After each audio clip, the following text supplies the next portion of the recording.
One of the first recorded contacts between Europeans and the Native Americans who lived around what is now Massachusetts took place in 1524. Giovanni de Verrazzano was exploring the East Coast on behalf of the French, seeking a path to the Pacific. Verrazzano spent around 15 days in what is now southern New England, and wrote of the encounter, quote, "These people are the most beautiful, and have the most civil customs that we have found on this voyage. They are taller than we are. They are a bronze color, some tending more toward whiteness, others a tawny color. The face is clear-cut, the hair is long and black, and they take great pains to decorate it. The eyes are black and alert, and their manner is sweet and gentle, very like the manner of the ancients. I shall not speak to your majesty of the other parts of the body, since they have all the proportions belonging to any well-built man. Their women are just as shapely and beautiful, very gracious, of attractive manner and pleasant appearance. Their customs and behavior follow womanly customs as far as befits human nature. They go nude except for a stag skin embroidered like the men's, and some wear rich lynx skins on their arms. Their bare heads are decorated with various ornaments made of braids of their own hair, which hang down over their breasts on either side. Some have other hair arrangements, such as the women of Egypt and Syria wear, and these women are older and have been joined in wedlock." He went on to write, quote, "They are very generous and give away all they have. We made great friends with them, and one day before we entered the harbor with the ship, when we were lying at anchor 1 league out to sea because of unfavorable weather, they came out to the ship with a great number of their votes. They had painted and decorated their faces with various colors, showing us that it was a sign of happiness. They brought us some of their food and showed us by signs we could anchor in the port for ship safety, and then accompanied us all the way until we dropped anchor. We stayed there for 15 days, taking advantage of the place to refresh ourselves. Every day the people came to see us on the ship, bringing their womenfolk.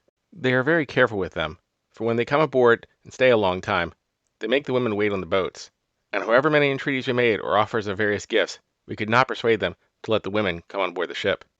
But despite Verrazzano's glowing endorsement of the area, the French instead attempted settlements far to the north and south. Starting around 1581, fishermen from England and France arrived most springs on cod fishing expeditions, leading to more interactions and some limited trade between the Europeans and the native groups in the regions. The reports of these times from the explorers and the fishermen was that the coast was full of settlements. This would make finding a location for a new settlement that would be able to survive conflict difficult. English explorer Bartholomew Gosnold sailed around the area in 1602 with the intent to set up a permanent fishing outpost. He gave Cape Cod its name for the abundant resources which he found there, and named an island where wild grapes were abundant Martha's Vineyard, possibly after his daughter who had passed away. His group eventually tried to build a settlement on Cuttyhunk Island, and reported Native Americans in the area regularly coming to visit as they built, not only seeking trade, but carrying and wearing a large amount of European items, which indicated they had been actively trading for some time already. But before any type of long-term settlement could be established, conflict broke out between the groups, leading to an English settler reportedly being shot with an arrow. This, combined with internal conflicts between those who were to stay behind and those who were returning, led the settlement project to be abandoned, and all returned to England together. In 1605, an English explorer by the name of George Weymouth was sent to found a colony in North America, and also look for a northwest passage route. During this voyage, he and his crew kidnapped 5 native people, who they had just met and begun trading with. This did not seem to be a random decision. A member of the crew by the name of James Rozier documented the event, writing the kidnapping was, quote, "a matter of great importance for the full accomplishment of our voyage." The 5 kidnapped men were all members of the Abenaki tribe. Rozier wrote of them, quote, "These things considered, we began to join them in the ranks of other savages, who have been by travelers and most discoveries found very treacherous, never attempting mischiefs, until by some remittance fit opportunity affordeth them certain abilities to execute the same. Wherefore, after good advice taken, we determined so soon as we could take some of them, lest, being suspicious we had discovered their plots, they should absent themselves from us." The 5 men were kidnapped and taken back to England, where they used to encourage investment in settlement projects. In 1606, the Plymouth Company and the Virginia Company of London were chartered by King James. Each company was granted the right of settlement for much of the coast of North America. The Virginia Company in the south, and the Plymouth Company in the north, with a significant overlap for both in the mid-Atlantic. 2 of those men kidnapped were part of the first attempt at the settlement, which launched in August of 1606, but that ship was captured by the Spanish near Florida. One of the kidnapped Abenaki was killed, and the other was taken captive by the Spanish, but eventually made his way back to Maine years later. 2 of the other men who were kidnapped were on a second attempt at colonization by the Plymouth Colony that set sail the following year in May of 1607, and successfully reached an area now known as Phippsburg, Maine. Those who had financed the journey hoped the Abenaki would help settlements make connections with the local people out of gratitude for being returned, but unsurprisingly, they instead warned the native people of the dangerousness of the people who had kidnapped them. The colonists were able to build a fort which they named Fort St. George after the patron saint of England, but they had arrived too late to plant crops, and likely because of the kidnappings, local groups did little to aid them. The settlement was abandoned after just 14 months, after the colonists were informed the primary financier of the colony, Sir John Popham, had died in England. That same year, far to the south, another colony was set up by the Virginia Company at Jamestown. While this colony wasn't abandoned, it certainly didn't thrive initially, with a reported 60 of the 104 settlers dying before the first resupply ship arrived in 1608. Among those settlers was a man by the name of John Smith. Smith was a mercenary, who himself had been a slave after being captured by Turkish forces. Smith was actually arrested while on board the ship and charged with mutiny. The captain had intended to execute him once they arrived at their destination, but when they opened the sealed orders from the financiers, the captain learned that Smith was one of the designated colony leaders. Smith was able to survive, thanks in large part to negotiations with native people in the area for food, but in 1609 he was severely injured by a gunpowder explosion. He returned to England for medical treatment, and in 1614 led another expedition, this time to the northern coast of Maine and Massachusetts, which he named New England. The plan had been for Smith's ships to hunt whales for fins and oil, while also exploring the area for gold and copper mines. But these goals turned out to be impractical. Instead of whaling, the ships focused on fishing, and Smith led some inland expeditions to trade with native people, giving them rifles in exchange for animal skins.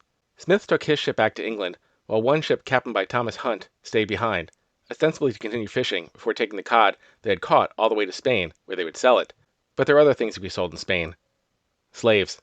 Hunt sailed his ship into what is now Plymouth Harbor, acting as if he intended to trade. He was able to convince 20 native people to come on board, where they were kidnapped and confined. He repeated this with another group, and added 7 more captives, before sailing for Spain. When John Smith heard what had happened, he was furious. He reportedly wrote that he believed Hunt had done this to, quote, prevent that intent I had to make a plantation there, and that, quote, this wild act kept him ever after from any more employment in those parts. A shareholder in the Plymouth Company, named Fernando Georges, also condemned the behavior, on the grounds that it would make it harder to trade, let alone colonize the area, writing, quote, a war now new begun between the inhabitants of those parts and us. Some records indicate that Hunt sold 25 Native Americans to a priest and businessman in Spain, and that 2 weeks later, 20 of them were distributed to the local elite. Among those enslaved was a man who was remembered by the name of Tisquantum, and the path he took from Spain to England is unclear, but Tisquantum eventually made his way to Cornhill, England. There he learned English and was living with a merchant who hired him to aid a new colony in Copper Cove in Newfoundland. He arrived in Copper Cove in 1616, and there he met a man by the name of Thomas Dermer. Dermer had traveled to New England the year before, and Tisquantum reportedly convinced him that with his help he could become quite rich there. Dermer returned to England to negotiate with the Plymouth colony, and returned in 1618 with permission to command an expedition in 1619 to New England. They arrived at Tisquantum's former home, the village Patuxent, in June of 1619, only to find it abandoned. Dermer wrote of the site, quote, found some ancient plantation, not long since populous, now utterly void. Reportedly Patuxent, as well as nearly all the coastal villages in the area, had been deserted following a great epidemic, which was almost certainly disease brought by Europeans. They explored inland to find people of the area who had once welcomed the Europeans had now become hostile, with Dermer writing of one encounter, quote, for which cause the previous kidnappings and acts of violence of the Europeans Squanto cannot deny, but they would have killed me when I was at Masket, had he not entreated hard for me. Dermer discovered that some French fishermen who had shipwrecked in 1617 were kept captive by the Wampanoag Confederacy, of which the Patuxent village was part of. Soon after, Dermer was attacked while exploring Martha's Vineyard, later dying of the wounds. Tisquantum stayed behind, moving to live with the neighbors of his native Patuxent, the Poconoets. Back in England, there was a great deal of debate as to how much Catholicism should remain in the Reformed Church of England.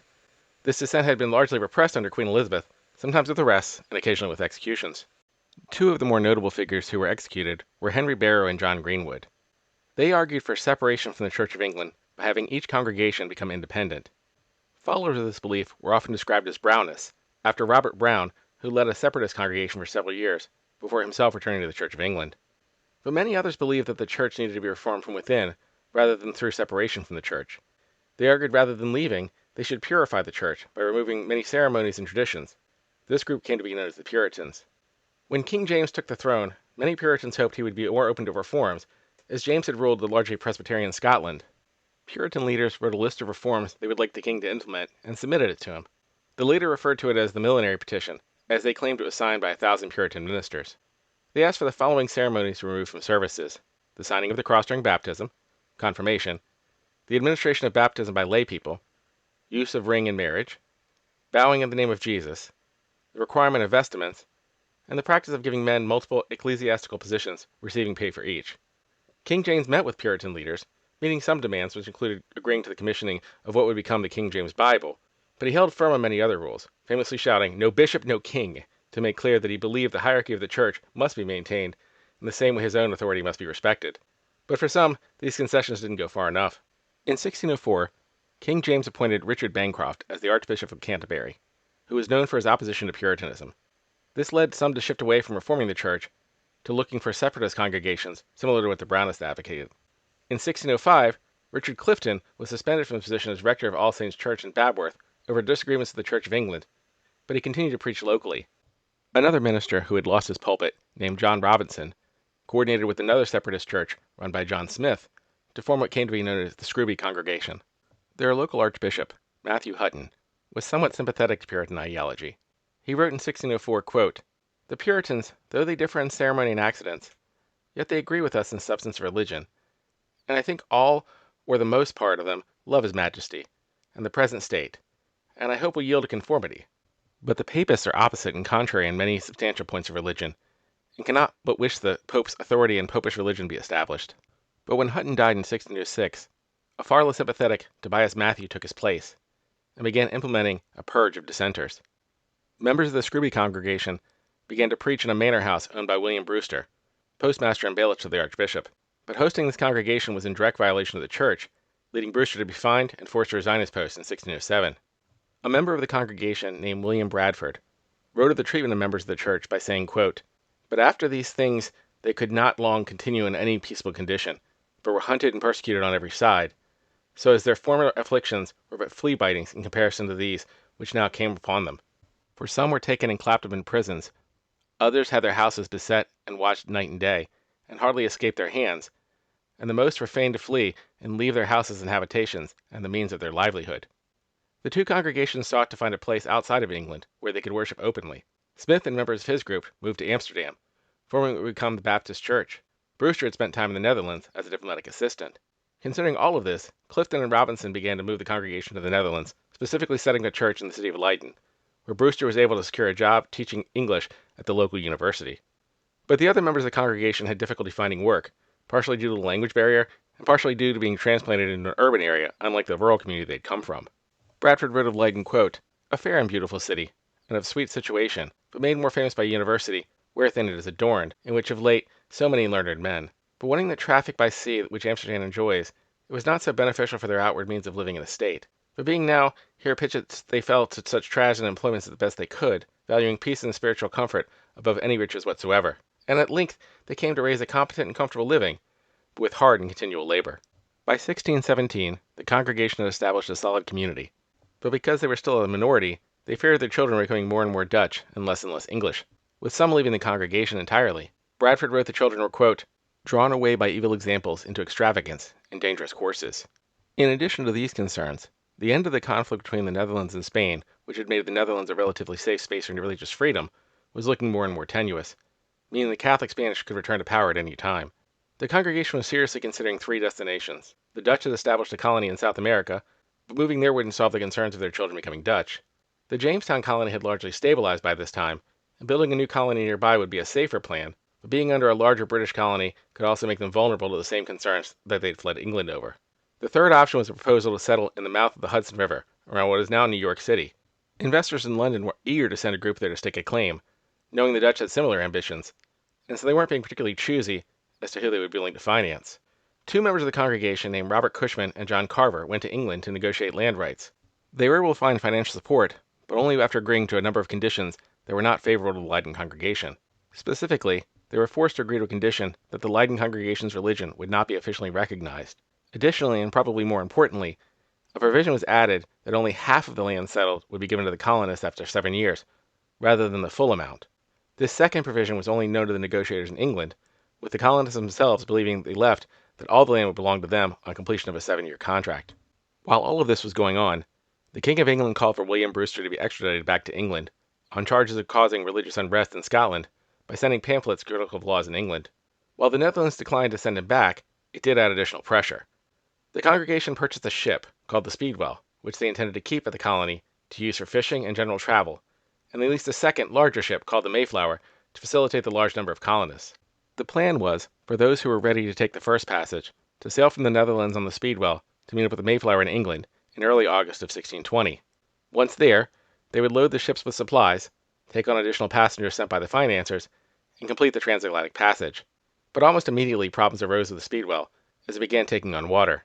The crew patched the ship and attempted to start the journey, but almost immediately were forced to divert to Dartmouth for further repairs as the Speedwell continued to leak. The group was then forced to consolidate onto one ship. Of the 120 original passengers, only 102 were able to fit on the Mayflower, along with between 25 and 30 crew. 41 of these were members of the Leiden congregation, and they began calling themselves saints. The rest were a mix of craftsmen, indentured servants, who were sometimes referred to as strangers by the Leiden group. Included among the passengers were 30 children. Many of these were for the Leiden congregation, but others were servants under indenture. 4 children had their passage paid for by a man by the name of Samuel Moore.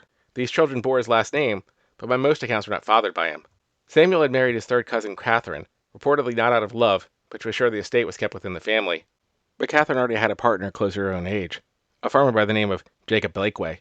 Samuel accused Catherine of adultery, saying the children belonged to Blakeway and not to him. Catherine didn't deny the accusation, but said she and Jacob Blakeway had a betrothal agreement, and therefore her marriage to Samuel should be annulled. For 6 months, Samuel and Catherine went back and forth in custody battles in court, but unfortunately for Catherine, the ultimate decision rested with Samuel's friend and employer, Lord Edward Zouche. Moore then had all 4 children written out of his will and sent them to be placed with members of the Leiden congregation, with a special contract that gave him rights to their portion of the land in the New World. Their mother, Catherine, did not know their whereabouts until 1622, when she went to court to find out what happened to her children. There she was told they were given into indenture 2 years prior. Because of the issues of the Speedwell, the group were now leaving a month behind schedule, and with a month and a half's worth of supplies already being used before even leaving port. The plan had been for an October arrival, but the delays meant arriving closer to winter. In addition to the delay, a storm damaged the ship during the passage. They arrived at Cape Cod on November 9, 1620, but this was far north of their intended destination. They spent a few days trying to sail south before giving up in the face of winter storms and decided to lay anchor in what is now Provincetown Harbor. Because they had landed north of their intended destination, they were outside of the boundaries of the Virginia colony, and because of damage to the ship and the poor conditions, the Mayflower was unable to return immediately as planned, and so the ship and his crew would be forced to stay with the colony through the winter. All of this added additional strain to the very limited resources. A man by the name of Stephen Hopkins was the only person who had been to North America prior, having previously lived in Jamestown from 1610 to 1614. While in Jamestown, Hopkins had been charged with mutiny and sentenced to death for questioning the authority of the governor, and had only survived thanks to other settlers begging the governor to pardon him. Likely because he understood better than anyone else the kinds of challenges that lay ahead, he reportedly pointed out that where they had landed was, quote, without the reach of English law. As a result, before relieving the ship, the members of the congregation and the so-called strangers decided they needed to come together to sign an agreement as to the governing of the colony. This became known as the Mayflower Compact. That done, they then rowed ashore on November 21st. William Bradford wrote of the event, quote, being thus arrived in a good harbor and brought safe to land, they fell upon their knees and blessed the God in heaven, who had brought them over the vast furious ocean and delivered them from the peril and miseries thereof, set again to their feet on the firm stable earth, their proper element. The next month and a half was spent looking for a suitable place to build, as they were unable to go south to the original planned location. In the surrounding area, they were able to locate some supplies that had been left behind by native groups. Bradford wrote, quote, we dug and found some corn, 2 or 3 baskets full, and a bag of beans. In all we had about 10 bushels, which will be enough to seed. It is, with God's help, that we found this corn, for how else could we have done it without meeting some Indians who might trouble us? But even with this stroke of good fortune, they had not come prepared for the bitter New England winters. The ground was frozen, making planting impossible, and they had failed to bring effective fishing implements. By December, many if not most of them were becoming sick, both with cold and scurvy. On the 16th of December, an exploration party encountered a village inhabited by Native Americans who remember the Nauset people. The Nauset initially fled their village, and so the group stayed nearby overnight. But they were attacked in the morning, and after a brief skirmish, had to retreat back to the ship. On December 21st, they finally decided to make their settlement roughly in the same location as been Tisquantum's home prior to his kidnapping, the largely already cleared Patuxet village. The first common house wasn't completed until January 19th, 1621, and every unmarried man was ordered to join with another family to reduce the need for housing. By early February, basic housing was established, but by the end of February, 31 people, or nearly a third of the colony, had died. By March, it was up to 45. This included 3 of the Moor children. On March 16, 1621, a member of the Abenaki tribe from Maine, named Samoset, arrived at the settlement. Colonist Edward Winslow would later write, quote, "He very boldly came all alone, and along the house straight to the rendezvous, where we intercepted him, not suffering him to go in, as undoubtedly he would out of his boldness. He saluted us in English and bade us welcome, for he had learned some broken English among the Englishmen that had come to fish at Munchegan, and knew by name most of the captains, commanders, and masters that usually come." Winslow went on to write, quote, "He was a tall, straight man, the hair of his head black, long behind, only short before, none on his face at all. He asked some beer, but we gave him strong water and biscuit, and butter and cheese and pudding, and a piece of mallard, all of which he liked well, and been acquainted with such among the English. He told us the place where we now live is called Patuxet, and that about 4 years ago all the inhabitants died of an extraordinary plague, and there is neither man, woman, nor child remaining, as indeed we had found none, and so there is none to hinder our possession or lay claim unto it." Samoset stayed overnight before leaving and returning the next day, with 5 men, who brought skins to trade. Because it was Sunday, the settlers declined to trade, inviting them to return another day. On March 22nd, Samoset returned, this time with Tisquantum. Tisquantum acted as translator, letting the settlers know that nearby was the leader of the Wampanoag, Massasoit. Likely, Massasoit was trying to decide if he should form an alliance with the colony against the rival Narragansett, or form a coalition to destroy the colonists. Reportedly, Tisquantum had advocated for alliance, having been to England and being aware of the resources that could be acquired. According to Winslow's account, Tisquantum had told Massasoit that if he allied with the English, his enemies would be, quote, "constrained to bow to him." Massasoit met with the colonists, and a peace treaty was made, with Tisquantum and Samoset staying behind. Tisquantum stayed to live with the colonists. According to Bradford, who by this point was leading the colony, Tisquantum was seen as, quote, "a special instrument sent of God for their good beyond their expectations." Tisquantum taught the colonists how to catch eel in the nearby river, and, quote, "he directed them how to set their corn, where to take fish, and how to procure other commodities, and was also their pilot to bring them to unknown places for their profit." He also taught them how to grow crops, with Bradford writing, quote, "he told them, except they got fish and set with it, in these old grounds it would come up to nothing, and he showed them that in the middle of April they should have enough store of fish to come up the brook by which they could begin to build, and taught them how to take it and where to get other provisions necessary for them, all of which they found true by trial and experience." He also taught them about the fur trade, which was the key to eventually making the colony profitable, as according to Bradford, quote, "any amongst them that ever saw a beaver skin till they came here and were informed by Squanto." Tisquantum helped the colonists build relations with other groups, including those they had skirmished with on their first arrival. But not all of the Wampanoag agreed with Massasoit seeking an alliance with the colonists. Other leaders challenged him, but with the aid of the colonists, Massasoit was not only able to maintain its status, but convinced many other groups to sign treaties with the colony. That fall, the event that is now known as Thanksgiving occurred. The specific events that led to the first Thanksgiving are disputed. The account of the events that led to the celebration most cited come from Edward Winslow, who wrote that Governor Bradford had sent 4 men out hunting for birds, quote, "so we might give a more special manner rejoice together, after we had gathered the fruits of our labors." It's unclear if the 90 Wampanoag who came to the celebration because they had been invited, or because they came believing the gunshots they heard were indicating the colony was under attack from the Narragansett and that help was needed. But all accounts seem to agree that around 90 Wampanoag, including Massasoit, came to the colony where they ate and celebrated for 3 days. The accounts also seem to agree that the Wampanoag brought 5 deer to the feast, which Winslow described as being so full that, quote, "we are so far from want that we often wish you partakers of our plenty." But then, another ship, bringing another 35 colonists, arrived in November, but no supplies. What had become surplus now became only just enough. But in that moment, the settlers seemed to believe they had strong allies in the local Native American groups, with Bradford writing, quote, "we have found the Indians very faithful to their covenant of peace with us, very loving, and ready to pleasure us." But this alliance was not universal, and the rivals of the Wampanoag, the Narragansett, viewed the colonists as a direct threat. In January of 1622, the Narragansett sent a messenger to the colony with arrows wrapped in snakeskin. Tisquantum explained that this was a challenge. Bradford reportedly had the messenger take the arrows back, only with the snakeskin filled with gunpowder and musket balls. Tisquantum began to fall under suspicion, as rumors began to spread that he was using his position as translator to enrich himself, and perhaps eventually betray various parties. Winslow wrote Tisquantum was telling local groups he was able to manipulate the English, so, quote, "that thereby he might get gifts to himself to work their peace." Massasoit reportedly believed Tisquantum was double-dealing against him, and demanded to be put to death. The colonists were also growing more and more suspicious of Tisquantum, with Bradford responding to Massasoit that Tisquantum, quote, deserved to die in both respect of him and us. But the colony was also dependent on Tisquantum for communications and trade with local groups. The colonists were debating how to handle this when a ship arrived in May of 1622, bringing 7 more settlers, but no provisions, and news of a recent massacre at Jamestown, where over 300 settlers had been killed during attack by the Powhatan Confederacy.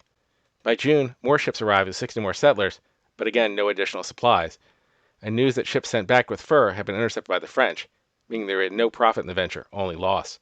This group of new arrivals moved north to set up what is now known as the Wessagusset Colony. Like the Plymouth colonists, they located a coastal area that had been cleared but abandoned. Also like the Plymouth colonists, they were largely unprepared for the harsh winter conditions to come. The Plymouth colony initially welcomed them, as they would provide additional hands for harvest. But soon, there were accusations of theft. These accusations of thefts were also brought up by the Native Americans, who were living near the Wessagusset colony. Robert Cushman wrote of the men, quote, "I fear these people will hardly deal so well with the savages as they should. I pray you therefore signify to Squanto that they are a distinct body from us, and we have nothing to do with them, and neither must be blamed for their faults, must let can warrant their fidelity." When a member of the Wessagusset colony was caught stealing, the Native Americans demanded he be hanged. The Wessagusset colonists, who were dependent on continuing trade with the native groups for food to survive the winter, agreed to do so. They hanged one of the men in front of the Native American witnesses, but legend has it that the man they hanged was not the actual guilty party, but an older, sickly man. Massasoit warned the Plymouth colony of a possible attack on the Wessagusset colony, and Plymouth deployed a security detail led by Miles Standish. What events led Standish and members of the Massachusetts tribe to meet in a room are disputed. Some accounts argue that this was a planned meeting to negotiate peace, and some argue it was a trap set for Standish and his men by the Massachusetts, or vice versa. But what all seem to agree on is that Standish gave an order to attack and killed one of the leaders of the Massachusetts with his own knife. A brief battle ensued, which was won by the colonists, but led to several deaths, and many of the returning members of the Wessagusset colony decided to abandon the site, with some returning to England and others joining the Plymouth colony over the coming months. The colonists cut off the head of the native leader, Whittamwood, returning it to Plymouth to put on display.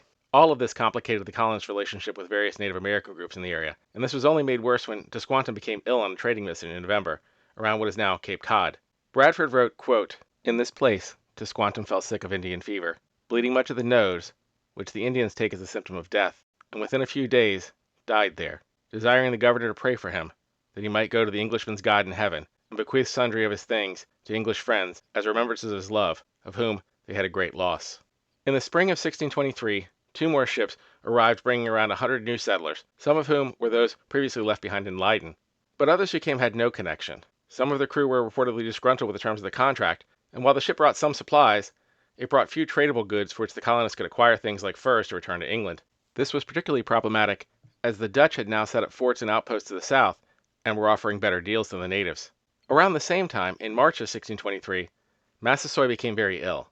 The colonists sent Edward Winslow to bring him medicine and provide whatever aid they could, and after Massasoit recovered, Winslow reported Massasoit said to the Englishman, quote, "The English are my friends and love me. Whilst I live, I will never forget this kindness that they have showed me." This event helped stabilize the alliance between the colony and the Wampanoag. In September of 1623, another ship arrived to join the Wessagusset colony, but found it abandoned. The leader of this group attempted to re-establish the settlement, but abandoned the effort the following spring, with most of those who came with him returning to England. In March of 1624, a ship arrived with cattle, as well as the first ordained minister to arrive in the colony, a man by the name of John Lyford. Lyford had been a pastor in Ireland, and claimed to be sympathetic to the Separatists, but the colonists soon discovered that not only was Lyford writing letters to England which condemned the Separatist movement, but that Lyford had built a separate small group of followers within the colony since his arrival, who were not in alignment with the Leiden Separatists. Lyford also reportedly had a dark past that forced him to flee his parish that had brought him to the colony. According to William Bradford, Lyford's wife told him, quote, how he had wronged her, at first had a bastard by another before they were married. Even worse, it was alleged that Lyford sexually assaulted a young girl who had come to him for premarital counseling.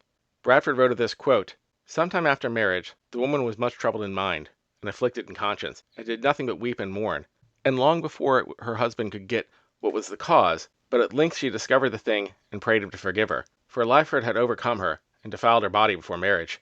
After, he had commended him unto her for her husband, and she resolved to have him. When he came to her in that private way, the circumstances I forbear, for they would offend chaste ears to hear them related, for though he satisfied his lust on her, yet he endeavored to hinder conception.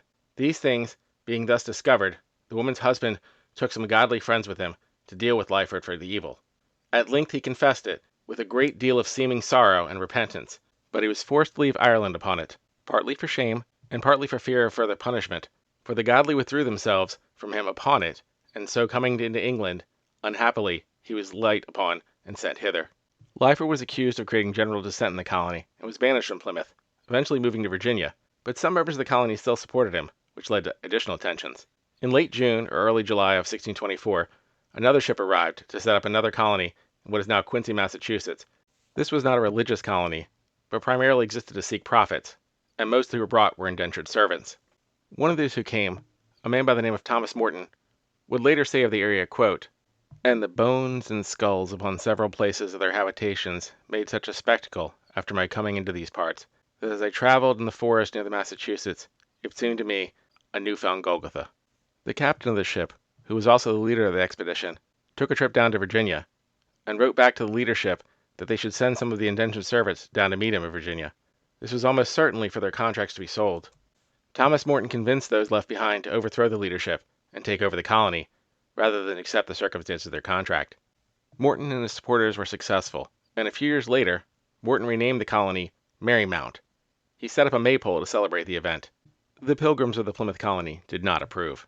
William Bradford wrote, quote, "They set up a maypole, drinking and dancing about it many days together, inviting the Indian women for their consorts, dancing and frisking together, like so many fairies or furies rather, and worse practices, as if they had anew revived and celebrated the feasts of ye Roman goddess Flora, or ye beastly practices of ye mad Bacchanalians." Morton and the Merrymount colonists also reportedly sold liquor and firearms to the Native Americans, ignoring the laws of the Plymouth colony. But the Merrymount continued to last for several years, despite complaints not just of the Plymouth colonists, but other settlements that were concerned with the sale of firearms to the native groups.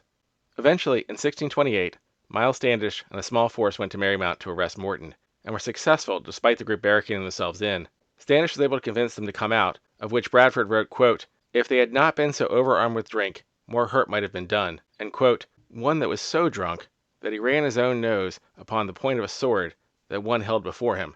As years passed, the Plymouth colony continued to grow, with more settlers as well as cattle arriving. Smaller outshoot settlements began appearing throughout the region.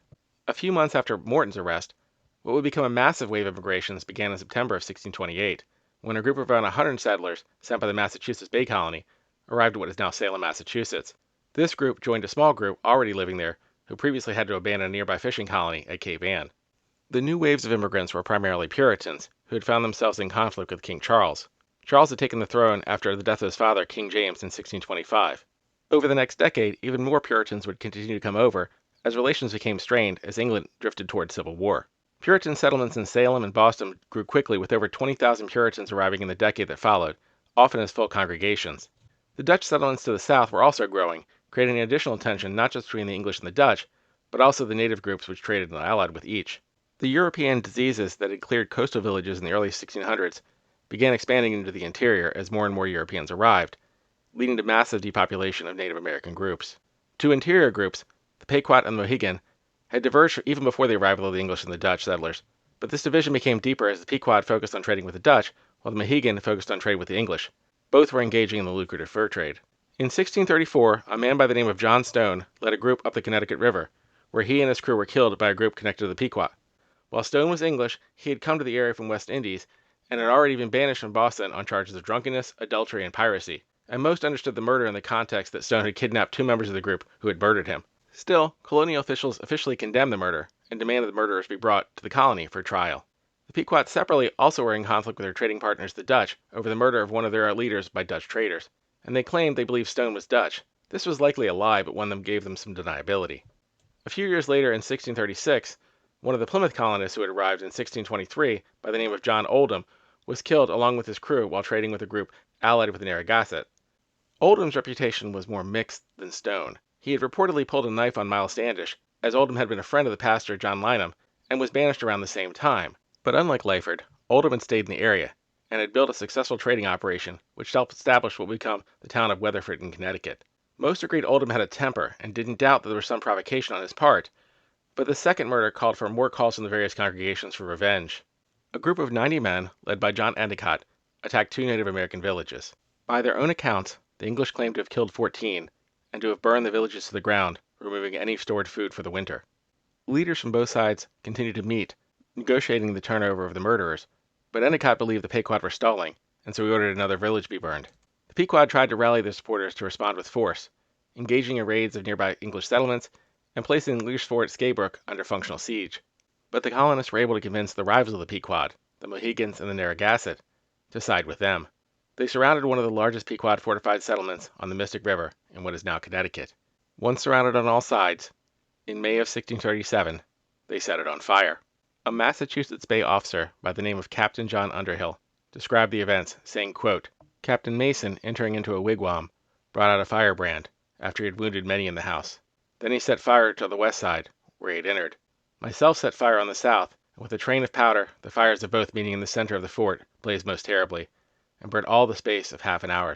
Many courageous fellows were unwilling to come out, and they fought most desperately through the palisades, so as they were scorched and burnt with very flame, and were deprived of their arms. In regard the fire burnt their very bowstrings, and so perished valiantly.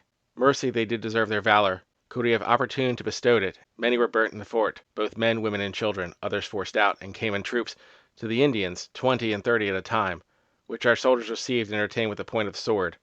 Down fell men, women, and children. Those that escaped us fell into the hands of the Indians that were in the rear with us, and it is reported by themselves that there were about 400 souls in this fort, and not above 5 of them escaped out of our hands. While there were a few battles that followed, this event functionally ended the Pequot, with the surviving members of the group being forced to abandon their previous lives to live with the Mohegans and Narragansett. In 1638, a treaty required them to no longer refer to themselves as the Pequot. Around 1639, the wave of Puritan migration began to slow, and even reverse as a large number of men returned to England to fight in what would become the English Civil War. Throughout New England, settlements had spread out beyond Massachusetts, often as a result of banishment and expulsions of congregations over religious disagreement. The Puritans did not see this as intolerance, with the Puritan Nathaniel Ward arguing, quote, all familists, antinomians, Anabaptists, and other enthusiasts shall have free liberty to keep away from us, and as such will come, shall have liberty, to be gone as fast as they can, the sooner the better. As the English Civil War proceeded and the Puritan Oliver Cromwell took power, his arguably genocidal actions against Catholics in Ireland were generally approved of by Puritans in both England and New England. But he was seen as not going far enough by some of the Massachusetts Bay Colony, because he allowed Baptists and Quakers to continue in England, groups that were banished from their colony. Puritan Governor John Winthrop argued that, quote, liberty is maintained in a way of subjugation to authority, and, quote, a democracy is, among most civil nations, accounted the meanest and worst of all forms of government. To assert their autonomy and control of their colony, the colony began minting their own coins, known as the Pine Tree Shilling, in 1652. Those who were banished often established settlements elsewhere which granted more religious freedom, at least for their dissenting views. The most famous example is probably the Antinomian controversy, which led Anne Hutchinson and her followers to Rhode Island.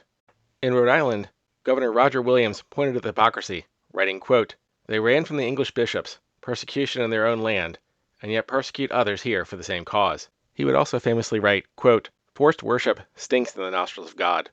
Williams supported religious freedom and for the separation of church and state, writing, quote, religion flourishes in greater purity without than within the aid of government. He also wrote, quote, God calleth not for a uniformity of religion to be enacted and enforced in any civil state, which enforced uniformity is the greatest occasion of civil war, ravishing of conscience, persecution of Christ Jesus and his servants, and of the hypocrisy and destruction of millions of souls. When Cromwell died in 1658 and the restoration of the crown followed, the power of the Puritan Church as an instrument of the state also declined. Even before his death, a so-called halfway covenant was proposed as a pathway to bring more people into the church, as second-generation colonists were not joining at the same levels as the first generation. Throughout all of this, the relationship between the leader of the Wampanoag tribe, Massasoit, and the Plymouth colony remained strong, both because of personal ties and because of mutual need. The Wampanoag, being one of the first groups in regular contact with Europeans, were also one of the first devastated by disease and therefore in need of an ally to protect them. But when Massasoit died at a remarkably old age in 1661, his successors were less willing to allow the English to continue to encroach and expand. When Massasoit's oldest son died soon after, a younger son, Metacom, became the leader of the Wampanoag in 1662. He was known to the English as King Philip. Metacom and the Wampanoag had become increasingly frustrated with the English livestock. The livestock would come eating from their farms and wandering in their hunting grounds, where they would be caught in traps, and the colonists would come demanding payment. As more Europeans came, they made more claims to land, leading to more disputes and more conflict. Metacom and others were also concerned that his people would eventually be forced to convert to Christianity, Metacom reportedly said he feared his people, quote, should be called or forced to be Christian Indians. Metacom began making alliances with other Native American groups in a plan to push the English out. But by 1675, the English population of New England was around 65,000, spread out through 110 towns. Meanwhile, the native population had plummeted to between 10,000 and 20,000, following mass epidemics, which had wiped out between 80 and 90% of the estimated 100,000 pre-colonial contact population. In January of 1675, a Christian Native American and former Harvard student by the name of John Sassamon reported Metacom's attempts to form an alliance against the settlers to the governor of the colony, Josiah Winslow. Soon after, Sassamon was found murdered. Another Native American Christian convert reported seeing 3 Metacom's men kill Sassamon and put him in an icy pond to make it appear as if he had drowned. In June of 1675, the 3 men were put on trial in front of 12 colonists and 6 Native American elders, where they were found guilty and then later executed. Soon after the executions, Native American groups allied with the Wampanoag began to raid English settlements, leading to open war. But not every Native American group initially joined in these raids. The Narragansett had signed a treaty of neutrality in October of 1675 with the Massachusetts Bay Colony, as they had developed a good relationship with Roger Williams and the Rhode Island Colony. But the Massachusetts Bay Colony believed they were complicit because they were providing shelter to some of the Wampanoag. So despite the treaty being signed just a month before, on November 2, 1675, the governor of the Plymouth Colony, Josiah Winslow, led a large militia group through Rhode Island, burning Narragansett villages.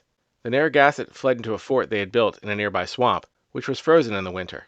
When the settlers located the fort on December 19th, they attacked, killing an estimated 600 Narragansett. In the spring, the Narragansett counterattacked Providence, burning much of the settlement to the ground, but they were eventually defeated when their leader was captured and executed in 1676. Metacom attempted to create an alliance with the Mohawk, but instead were attacked by the Mohawk when they set up a camp near what is now Shattuck, New York. This forced them back into New England. On August 12, 1676, Metacom was found and killed by Benjamin Church and a Native American Christian convert by the name of John Alderman. Metacom's wife and 9-year-old son were captured and sold into slavery in Bermuda, along with many of his surviving forces. Between 4,500 and 5,000 Native Americans in total died in the fighting, with colonist casualties estimated around 1,000. Metacom's body was cut into quarters and hung in trees. John Alderman was given Philip's right hand as a trophy. Metacom's head was mounted on a pike at the entrance of Plymouth, Massachusetts, where it remained for more than 2 decades. History is awkward.